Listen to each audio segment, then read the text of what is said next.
Hello, loved ones. This is Matt Stevens, and I hope you're doing super fantastic as always. And I mention Archons a lot, I know. And I mention Loosh a lot, I know. And I'm going to introduce one more thing into this little equation, I suppose, and it is Wetiko. It is a term that is from the Cree, the Native American tribe, the Cree, C-R-E-E. And it was really more popularized by Paul Levy and then again also by David Icke. However, Wetiko is a psychic, and I've got my notes here. It's a psychic infection which makes humanity complicit in cannibalizing our own awareness by staying identified with ego, with fear, feedback loops, things like that. Wetiko thrives on separation consciousness, unwittingly turning humans into sustainers of the illusion, the Maya. Because where we are projections from the divine source, the universal mind, universal consciousness, God, projecting its light.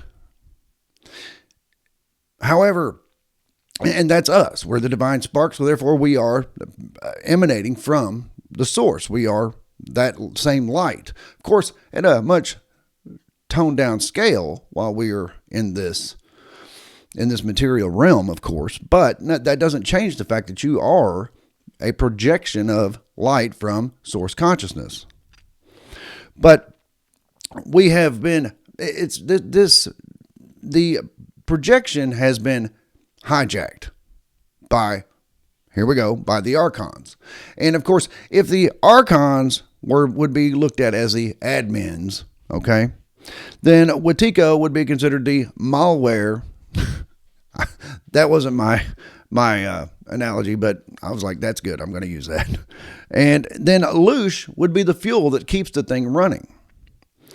But remember, you are the source code, right? And once you realize that, you can hack that code. You can realize I don't have to be a part of this illusion, this sim. I can be a conscious observer, if you want to go there with that. And thank you to Jordan Crowder for that. That's his name of his channel, is the Conscious Observers. But the system only works if humanity stays unconscious. If we stay dumb to the fact that we are really divine spark from the source, the universal consciousness, if we stay dumb to that fact. But once you begin awakening, you're already hacking the system. You're already hacking the hijacked version of the projection. The projection being the light from source, hijacked by the Archons. And I mean, we could get into the whole Gnostic myth of Sophia as to how that all came to be. And I'm fine with that, but that's, and I think we will, because it ties everything together. And it's like, well, how did this get hijacked? And that the myth of Sophia explains that. So, but when you are awakening, you are already hacking the illusion, turning it into your own school or playground, whatever you want it to be. Because when we become aware, when we become conscious of, wow, I am divine spark. I am emanating from the source. I don't have to play along with this illusion anymore. In fact, since I am the light coming from divine source, a much scaled down version though, dear loved one, of course, because we are in the material realm. But when we realize that, and we can turn this into our own little playground, our own little school, that's when we can have fun with life. Because we came here for, as I've said, many reasons. And I do believe that a big part of it is to learn to be co-creators. And I do know that and this is where I part from the Gnostics a little bit, but it's fine. It's fine. Hey, by the way, dear loved one, if you haven't hit the like button yet, please go ahead and do so. And if you have not yet subscribed, please do that. And I have had quite a few new subscribers this past week or so, and I really appreciate that. And welcome very much. Yes. So you can, but the point I'm getting at, dear loved one, is that knowledge plus awareness equals your freedom. It means that you can exist in this illusion and carry on about your mission, which you came here for to begin with.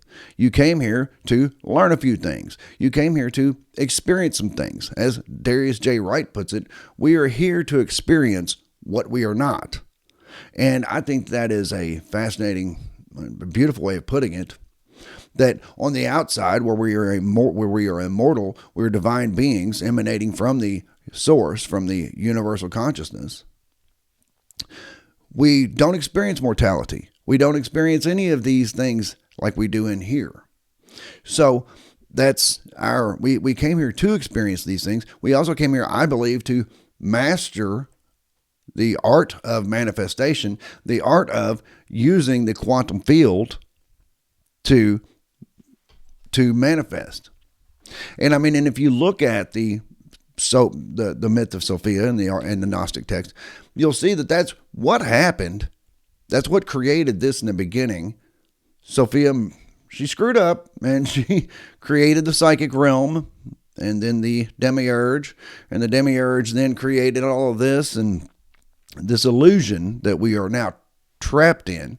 But we're only trapped here if we believe that we are. And now that we have realized our true nature, our true nature of being from the divine, from the universal consciousness, now that we've realized that, we're no longer trapped.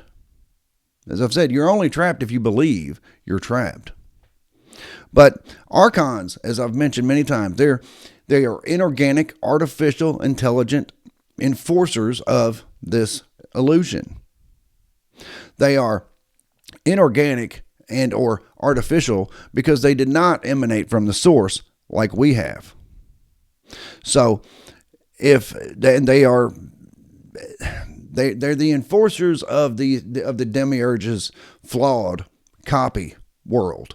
The demiurge, well, I mean, in the myth of it all, I mean, you saw a reflection in the water, and I mean, anyway, the demiurge created this illusion, or at least hijacked this illusion, which was a copy of another world.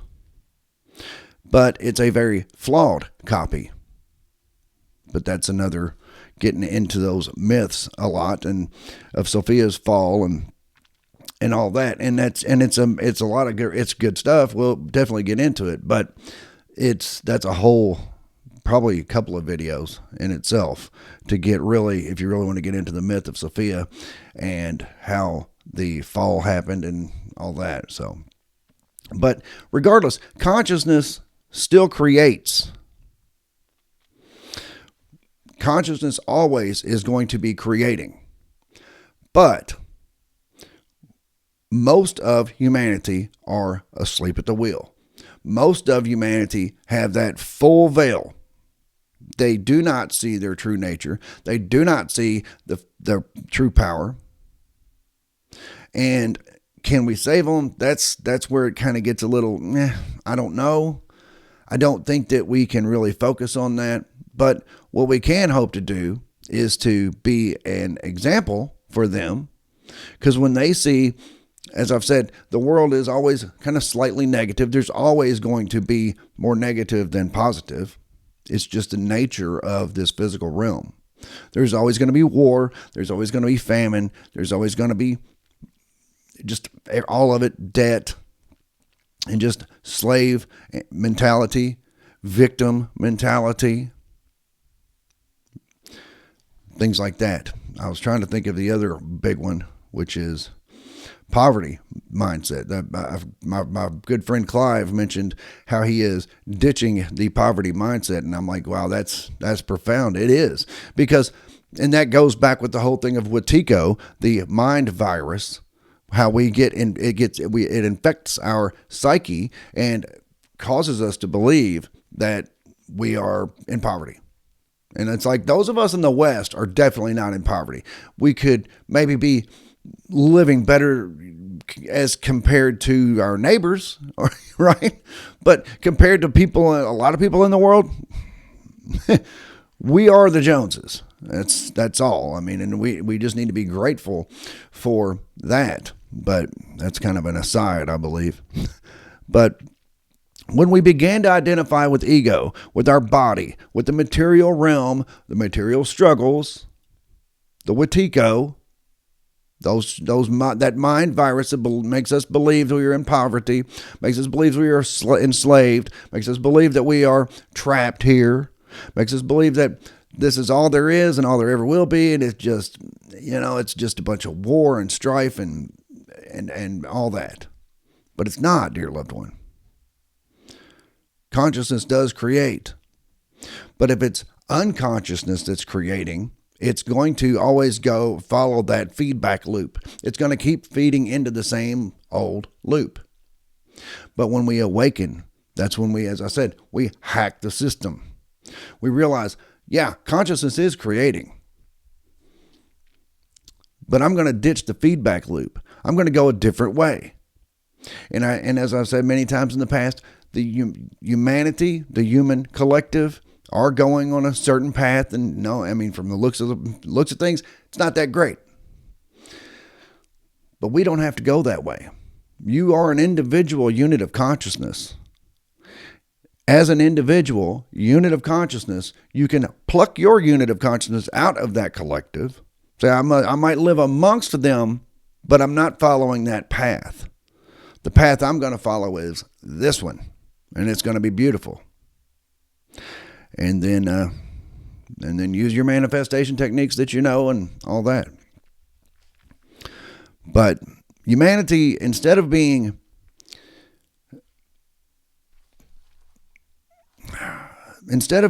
like the source light that we are meant to be, they are generating the distorted energy from the feedback loops, from the Wetiko mind virus. And it sustains the illusion of Maya, of this negativity.